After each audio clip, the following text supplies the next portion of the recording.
कसं आहे की एक सुसंस्कृत व्यक्तिमत्व आहे, अत्यंत विद्वान असं व्यक्तिमत्व भारतीय जनता पार्टीने दिलेलं आहे आणि जनसंघाच्या काळापासून म्हणजे जे आमचे जे मूळ काही जे लोक त्या काळापासून त्यांनी भारतीय जनता पार्टीची धुरा सांभाळलेली, ते त्या राज्याचे अध्यक्ष होते, लोकसभेतून कोइंबतूरमधून ते निवडून आले होते. तर त्यामुळे एवढा सुसंस्कृत माणूस, अभ्यासू माणूस आम्ही दिलेला असल्यामुळे संजय राऊतांचं काय की त्यांनी आता स्वतःचं जरा कुठेतरी एखाद्या मनशांती शिबिरामध्ये जावं किंवा स्वतःचा कुठेतरी एखाद्या मानसिक आजाराच्या तज्ज्ञाकडून त्यांची ट्रीटमेंट करून घ्यावं असं मला वाटतं आणि त्यांनी त्यांचं स्वतःचं घर आधी सांभाळलं तरी ते पुरेसं आहे असं मला वाटतं. सर, संजय राऊतांनी दुसरा एक महत्त्वाचा प्रश्न जेव्हा त्यांना प्रश्न विचारण्यात आला होता की या सगळ्या महाराष्ट्रामध्ये देवेंद्र फडणवीस यांच्या जाहिरातीच्या संदर्भामध्ये, तर त्यांनी म्हटलंय की मोदी हे बायोलॉजिकल आहेत, काही लोकांचे बाप माहिती नाही. मुळात असं आहे की आमचा सगळ्यांचा बाप एकच आहे. ते सकाळी उठल्याच्या नंतर उद्धव ठाकरेंचे जाऊन पाय चेपतात, ते दुपारी जाऊन शरद पवारांचे पाय चेपतात, संध्याकाळी सोनिया गांधी आणि राहुल गांधी यांचे पाय चेपतात. त्यामुळे मी काही त्यांचा बाप काढणार नाही, पण त्यांनी स्वतःचं आत्मचिंतन करून घ्यावं की सकाळी एका सोबत निष्ठा, दुपारी एका सोबत निष्ठा आणि संध्याकाळी एका सोबत निष्ठा. आणि हे जे पाय चेपण्याच्या उद्योगामुळं त्यांचं डोकं फिरलेलं आहे, त्यांचं मन अस्थिर झालेलं आहे आणि ते आता कसं आहे की शेवटची जी धडपड चालू आहे त्याच्यामधून हे केविलवाणी शब्द त्यांच्या तोंडातून बाहेर निघत आहेत. तर त्यामुळे ही शेवटची घरघर लागलेली आहे. शेवटी जेव्हा शेवटची घरघर लागते तेव्हा अशा पद्धतीचे वेगवेगळे उद्योग त्यांना करावे वाटतात आणि मानसिक अवस्थाच बिघडलेली आहे त्यांची. मुळात एका जागीच ते स्थिर नाही आहेत आणि त्यामुळे मला असं वाटतं की त्यांनी स्वतःचं आत्मचिंतन करावं. 3 ठिकाणी जाऊन आल्यापेक्षा एकाच ठिकाणी कुठेतरी निष्ठा ठेवावी. जे आम्ही एकाच ठिकाणी निष्ठा ठेवणारे जे विचाराचे जे लोक आहोत त्याच्यामुळं आज भारतामध्ये आम्ही या जनतेची सेवा करत आहोत आणि इथून पुढं 40-50 वर्ष आम्ही 2047 पर्यंत आम्ही लोकांची सेवा करीत राहणार आहोत, कारण आमच्या सगळ्यांचा बाप एकच आहे. सर, संजय राऊतांनी हाही एक महत्त्वाचा प्रश्न उपस्थित केला. इथून मागं भाजप कधीच पितृपक्षामध्ये निवडणुका घेत नव्हतं, पण पहिल्यांदाच उपराष्ट्रपती पदाची निवडणूक त्यांनी पितृपक्षात घेतलेली आहे. कसं आहे की आम्ही जसं धर्माला मानतो त्या पद्धतीने आम्ही संविधानाला पण मानतो आणि आम्ही कायद्याच्या चौकटीत चालवणारं राज्य चालवणारे माणसं आहोत, त्यासोबत पण धर्माला पण मान्यता देतो. त्यामुळे एकेकाळी संविधानाचा विषय काढणारे संजय राऊत, राहुल गांधी यांना आता या काळामध्ये पितृपक्ष कसं काय आठवला, संविधान का नाही आठवलं? संविधानाच्या नियमानुसार, कायद्याच्या नियमानुसारच हे राज्य चालवावं लागत असतं. त्यावेळेस धर्म धर्माच्या जागी आहे, संविधान संविधानाच्या जागी आहे आणि आम्ही धर्म आणि संविधान या दोन्ही गोष्टीची सांगड घालून काम करणारे अनेक वर्षापासून विचाराचे आम्ही पाईक आहोत. त्यामुळे आम्ही संविधानाला महत्त्व देतो आणि धर्माला धर्माच्या जागी आम्ही त्याची जी भूमिका आहे त्या पद्धतीने आम्ही धर्माचा देखील विचार करणारे माणसं आहोत आणि संविधानाच्या चौकटीतला विषय असल्यामुळं त्या ठिकाणी आम्ही पितृपक्षाचा विचार करणारा आमचा हा समूह नाही आहे. मुंबईमध्ये अनेक जाहिराती लावलेल्या आहेत, देवेंद्रजींच्या लावलेत, देवाभाऊ तिथे खाली नाव नाही आहे, परंतु हा पैसा 50 कोटीचा आला कुठून? हे ठेकेदाराचा पैसा आहे, हा चोरट्यांचा पैसा आहे, अशी टीका जो आहे ते केलेली आहे संजय राऊत यांनी. जो माणूस 1 वर्षभर तुरुंगामध्ये होता, ज्यांनी कोविडमधल्या मेलेल्या लोकांच्या टाळूवरलं लोणी खाल्लं, ज्यांनी शेवपेटीमधला पैसा खाल्ला, ज्यांनी पत्राचाळीमधला पैसा खाल्ला, त्यांना बोलायचं काय अधिकारच नाही आहे. तर त्यामुळं आणि एवढ्या वर्षापासून महापालिकेला, महानगरपालिकेला मुंबईच्या ओरबाडून स्वतःचे इमले काढले, बंगले बांधले, एवढ्या इस्टेटी केला. तुमच्या घरामध्ये कोण आहे हो नोकरीला? ठाकरेंच्या घराण्यामध्ये कोण नोकरीला आहे? कोण बिझनेस करतं? कोण उद्योग करतं? मग एवढे बंगले, एवढ्या इस्टेटी, एवढ्या प्रॉपर्टी तुमच्या झाल्या कशा? तर त्यामुळे मुळात ही विचार करायची गरज आहे की एवढी संपत्ती आणि एवढी प्रॉपर्टी तुमच्या नावावर कशी काय आहे? एवढ्या पॉश बंगल्यामध्ये तुम्ही जाता, नंबर 2चा बंगला पण कुठून आला? कुठल्या प्रॉपर्टीतून आला? कुठल्या तुमच्या कमाईतून आला? आणि तुम्ही कोणी नोकरी न करता एवढ्या प्रॉपर्ट्या कशा कमवल्या? आणि कोविडमध्ये एवढा मोठा भ्रष्टाचार करणाऱ्या, मेलेल्या माणसाच्या टाळूवरलं लोणी खाणाऱ्या माणसांना अशा पद्धतीचा बोलायचा अधिकार नाही. त्यांनी त्यांचा स्वतःचा स्वाभिमान सांभाळावा, त्यांनी स्वतःची इज्जत घालून घेतलेली आहे. ज्यावेळेस ते 1 वर्ष तुरुंगामध्ये होते तर त्यामुळे मला असं वाटते की त्यांनी स्वतःची खूप बेइज्जती करून घेतलेली आहे. लालबागच्या राजाच्या दर्शनाला आपण कधीही गेलो नाही, अमित शहा गेले, परंतु लालबागचा राजा कदाचित अमित शहांना पावत असेल. जेव्हा मराठी माणसाला पावेल तेव्हाच आपण जाणार संजय राऊत. मला असं वाटते की संजय राऊतांनी स्वतःची सुनता करून घेतलेली आहे. कारण संजय राऊत हे मुळामध्ये त्यांना हे लक्षात आलं पाहिजे की आम्ही गोरगरिबांची कामं करतो, आम्ही अनेक लोकांच्यामध्ये जाऊन सेवा करतो, आम्ही हिंदुत्ववादी आहोत आणि आम्ही देवधर्म पाळतो. तुम्ही देवधर्म पाळत नाही असं म्हणता, तुम्हाला जनता का पावली नाही? कारण तुम्ही लालबागच्या राजाचं दर्शनाला गेले नाही. लालबागच्या दर्शनालाही जावं लागतं, गणपतीच्या मनामध्ये तुमची भावना यावी लागते, त्याकरता जनतेचे प्रश्न मिटावे लागतात आणि त्याकरता तुम्हाला लोकाभिमुख राहावं लागतं. तुम्ही लोकाभिमुख राहिला नाहीत आणि तुम्ही हिंदुत्व पण सांभाळलं नाही. तुम्ही जनाब ठाकरे म्हणून तुम्ही उल्लेख करत होतात. तर त्यामुळे अशा लोकांना जनता कशी जवळ करेल? मागच्या काळात एक म्हणायचं, आता एक म्हणायचं, गणपतीच्या दर्शनाला जायचं नाही. तुमचं कुठं गेला हिंदुत्वात? मग एकीकडं म्हणायचं तुम्ही पितृपक्षामध्ये का काढली निवडणूक म्हणायचं आणि एकीकडं म्हणायचं तुम्ही लालबागच्या राजाला दर्शनाला का गेला नाहीत म्हणायचं. आम्हाला हा देव याच्यामुळं पावतो की आम्ही सर्वसामान्य जनतामध्ये जातो, गोरगरिबांच्या सुखदुःखात राहतो, अनेक लोकांचे प्रश्न मिटवतो. आमचे सगळे लोकप्रतिनिधी प्रत्येकाच्या घरामध्ये जातात, भेटतात, तिथल्या समस्या सोडवतात.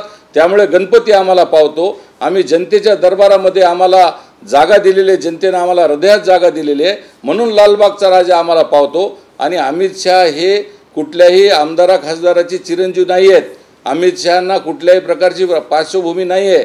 ते मेहनतीनं स्वतःच्या कर्तृत्वाने जनतेमध्ये कार्यकर्त्यांमध्ये जातात आणि कार्यकर्त्यांमधून ते नेते झालेले आहेत, म्हणून त्यांना लालबागचा राजा पावतो असं मला म्हणायचं आहे. सर, ओबीसी आरक्षणावरनं ज्या पद्धतीनं महाराष्ट्र सरकारनं मराठ्यांना आरक्षण दिलं म्हणून जरा यांच्या अनुषंगाने जिगार काढला, पण त्यानंतर ओबीसी आक्रमक झाले. भुजबळांनी नाराजी स्पष्ट व्यक्त केली. उद्याला बैठक पण होती ओबीसीच्या नेत्यांची. यामध्ये असं आहे की महाराष्ट्राचे अभ्यासू लोकनेते माननीय देवेंद्र फडणवीस साहेब हे कायदेशीर बाजू राखणारे पहिले महाराष्ट्राचे नेते आहेत. आजपर्यंत कोणत्याही मागच्या मुख्यमंत्र्यांना आरक्षण दिलं नाही आणि देवेंद्रजी त्याच्यामध्ये न्याय देणार. दोन्ही समाजाला व्यवस्थित त्यांच्या कायद्याच्या चौकटीत राहून दोन्ही समाजाला न्याय देणारा नेता कोण म्हणजे देवेंद्र फडणवीस आहेत. आणि देवेंद्र फडणवीसांनी मी मागच्या काळामध्ये पाहिलं, दिवसाची रात्र केली, रात्रीचा दिवस केला, कायदेशीर बाजू सगळ्या तपासल्या आणि कायदेशीर चौकटीमध्ये राहून मराठा समाजाला आरक्षण देता कसं येईल आणि ते देत असताना ओबीसींच्या पण आरक्षणाला धक्का नाही बसणार याची पण देवेंद्रजींनी काटेकोरपणानं काळजी केलेली आहे. त्यामुळे ओबीसींच्या नेत्यांना पण माझी इच्छा आहे, मी स्वतः ओबीसींचा नेता आहे, ओबीसींच्या आरक्षणाला बिलकुल धक्का लागणार नाही. माननीय देवेंद्रजी फडणवीस हे बोलतात ते करून दाखवतात आणि ते वचनाचे पक्के आहेत. त्यामुळे ओबीसींच्या संपूर्ण आरक्षणाला कुठलाही धक्का न लागता आणि मराठ्यांचं आरक्षण कायदेशीर चौकटीमध्ये राहून देण्याचं काम माननीय देवेंद्र फडणवीस साहेब करतील. असा नेता महाराष्ट्राला जो लाभलेला आहे तो महाराष्ट्राचं भाग्य आहे. आजपर्यंतच्या एकाही मुख्यमंत्र्यानं अशा पद्धतीची बॅलन्स्ड भूमिका घेऊन दोन्ही समाजामधला ताणतणाव कमी करून त्या दोन्ही समाजाला एकमेकांसोबत प्रेम निर्माण करण्याची ताकद जर कोणात असेल तर ती फक्त देवेंद्र फडणवीसांमध्ये आहे. आणि निश्चितच ओबीसींना पण न्याय मिळेल आणि मराठा समाजाला पण न्याय मिळेल अशी माझी ठाम भूमिका आहे आणि हे काम फक्त देवेंद्र फडणवीसच करू शकतात. तुम्ही म्हणताय मी ओबीसी नेता आहे, आता बोलताना तुम्ही ओबीसींची बाजू स्पष्टपणे सांगितलेली आहे, पण दुसरे एक राज्यातील ओबीसीचे नेते लक्ष्मण हाके त्यांनी असं म्हटलेलं आहे की त्यांनी ज्या मराठा आरक्षण उपसमितीचे अध्यक्ष होते राधाकृष्ण विखे पाटील त्यांच्यावरतीच आरोप केला. त्यांना म्हटलं त्यांना मुख्यमंत्री व्हायचंय म्हणून विखेंनी अशा पद्धतीचा निर्णय दिलेला आहे. असं आहे की विखे पाटलांनीच स्वतःहून देवेंद्रजींची स्तुती केलेली आहे. राज्यातल्या आमच्या प्रत्येक मंत्र्यांनी स्वतः अभ्यास करून देवेंद्रजींच्या मार्गदर्शनाखाली हा सगळा मसुदा तयार केलेला आहे आणि सगळ्या नेत्यांना या दृष्टिकोनातून कोणाला आमच्या पक्षामध्ये अशी महत्त्वाकांक्षा नसते. आमचा पक्षच अजून लोकांना समजलेला नाही आहे. तर त्यामुळे अशा पद्धतीच्या वल्गना कोणीही करू नये. या पक्षाची पार्श्वभूमी, या पक्षातले निर्णय हे पार्लमेंटरी बोर्ड ठरवत असतं. या पक्षातल्या गोष्टी ह्या बाहेर कधी येत नसतात आणि आमचा हा पक्ष नियमाचा, शिस्तीचा, वचनाचा, विचाराचा पाईक असलेला पक्ष आहे. त्यामुळे जो काम करतो, जो समाजामध्ये जातो, जो देशाची सेवा करतो तो निश्चितच पुढे जातो. त्यामुळे आमच्या या भारतीय जनता पार्टीला ओळखायचं असेल तर त्याच्यासाठी खूप खसावं लागतं, त्याच्यासाठी खूप समर्पण करावं लागतं, खूप त्याग करावा लागतो. त्याच्यानंतरच देवेंद्र फडणवीसांसारखा एक नेता महाराष्ट्राला लाभत असतो असं मला त्यांना सांगायचं आहे. Thank you sir. सर, एक हिंदीमध्ये नुसतं व्हाईस प्रेसिडेंशियल इलेक्शन हो देऊ शकतो ना. गाइस रोलिंग आहे ना. सर कल जो है वाइस प्रेसिडेंशियल इलेक्शंस होने वाले हैं, आप किस तरह से देखते हैं नंबर गेम को ध्यान में रखते हुए? एनडीए की ओर से हम देखेंगे तो सीपी राधाकृष्णन है, बट वहीं जो सुदर्शन रेड्डी है फॉर्मर चीफ जस्टिस, उनको लेकर भी एक अलग वैल्यू एडिशन है, ऐसे इंडिया ब्लॉक समझता है। देखो, सामने जो प्रतिपक्ष है उनको जो समझना है समझने दो। जीत हमारी पक्की है। हमने एक सुसंस्कृत नेता को दिया है, वो दक्षिण भारत से आते हैं। हमारे पूरे पुराने जनसंघ से लेकर भाजपा तक एक निष्ठावान कार्यकर्ता भारतीय जनता पार्टी ने दिया है। मैं प्रधानमंत्री मोदी जी का मन से तहे दिल से अभिनंदन करना चाहता हूं कि एक सुसंस्कृत और एक विद्वान आदमी हमें मिला है उपराष्ट्रपति के पद पे, और ये तमिलनाडु के माध्यम से जो संस्कृति लेकर उनका अभ्यास करके आए वाले इनके जैसा जो आज हमें उपराष्ट्रपति जो मिल रहा है, हम सारे एनडीए के लोग मिलकर बहुमत से उनको काफ़ी बड़ी उनकी जीत होने वाली है। और इस विषय में कोई शंका नहीं है। प्रतिपक्ष ने कितने भी आरोप करने दो, कल हम शक्कर खाएंगे, हम गुलाल लगाएंगे और उपराष्ट्रपति जी का उम्मीदवार जो है चुनकर पूरी तरह से आएंगे। और उन्होंने मुझे ये बोलना है प्रतिपक्ष को, अपना अपना घर संभालिए।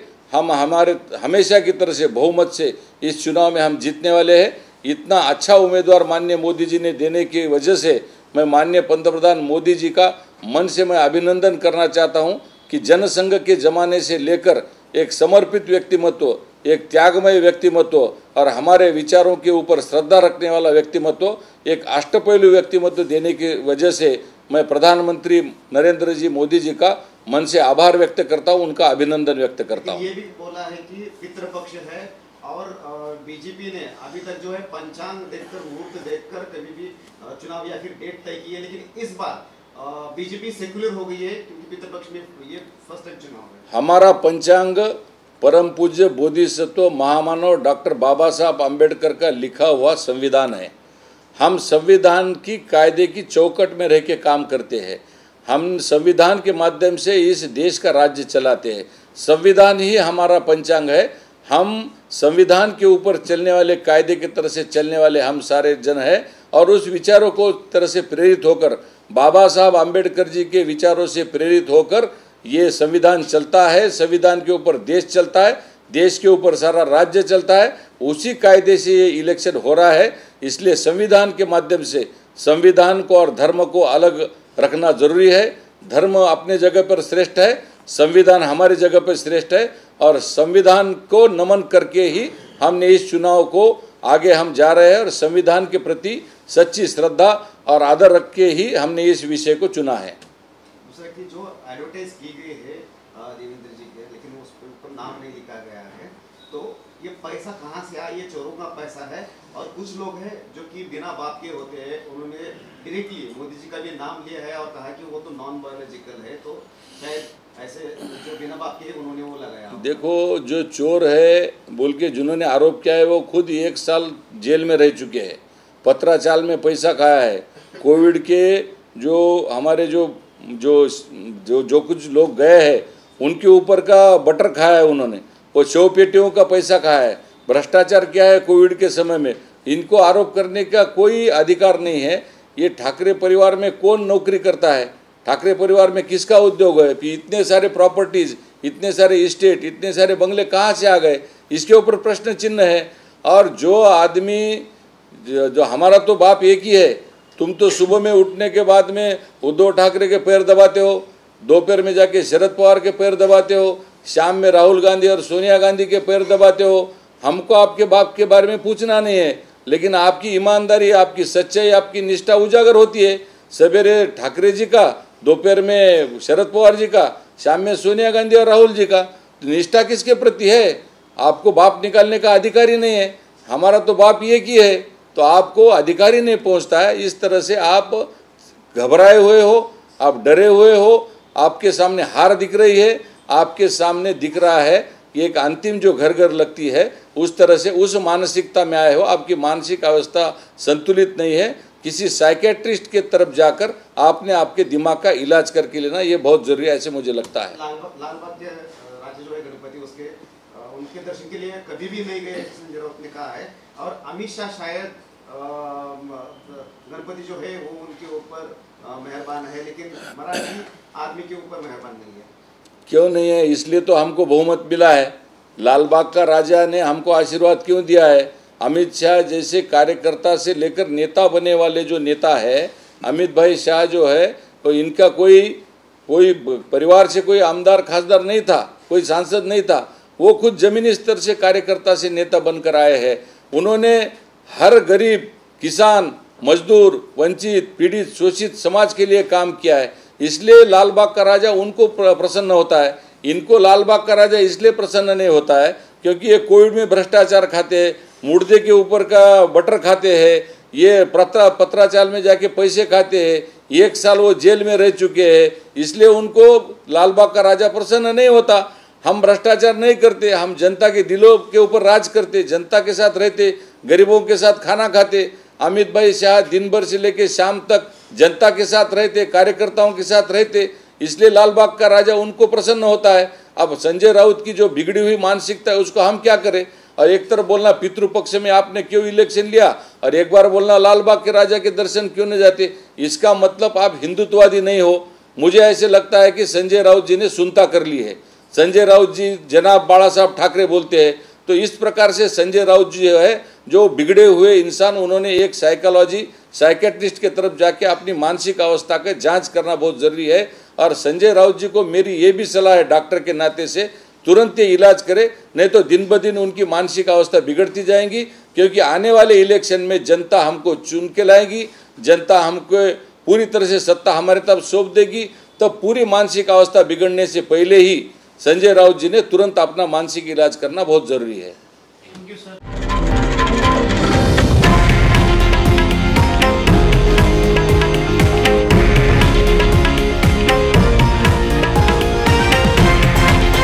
हे आहे देशातील नंबर 1 न्यूज नेटवर्क आणि आपण पाहत आहात TV9 मराठी, एकमेव।